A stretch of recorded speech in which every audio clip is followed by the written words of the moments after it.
Coverage you can count on continues now with an update on that Ellis Street shooting in Augusta. We've been covering for you. A 14-year-old shot and killed there this month. Investigators say it seems accidental, but at least 3 juveniles related to this case are in custody, facing burglary charges for a prior related incident.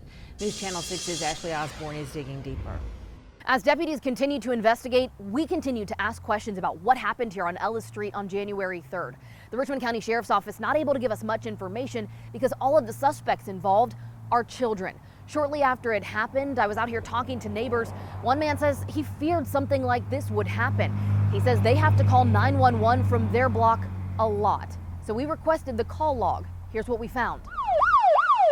For this one block of Ellis Street, from Metcalf to Tubman, dispatch records show there were 62 incidents involving law enforcement during the last year. 36 were crime-related, and the remainder, things like welfare checks, noise disturbances, and area checks. From the specific address where deputies say a 14-year-old was shot and killed this month, there were 16 instances involving law enforcement in the last year, and that includes the January 3rd incident in which a child was shot. 6 were for domestic violence, 1 for weapons, 1 for abuse, abandonment, or neglect, and the rest were things like follow-ups and welfare checks. And when I was out here talking to neighbors, someone brought up DFACS, wondering if they're involved.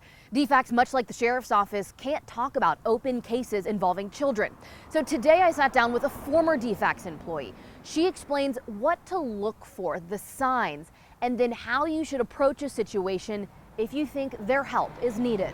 Give me some facts. How long has this been going on? You know, everybody goes through hard times at one time or another. So if this is something that's just been going on for the last week or so, that's one thing. But if this has some longevity to it, now, explain to me. Here are some of the signs she says you should look for. This child had spaghetti Monday for dinner, and that same shirt with that same spaghetti on is on her now, and today is Thursday.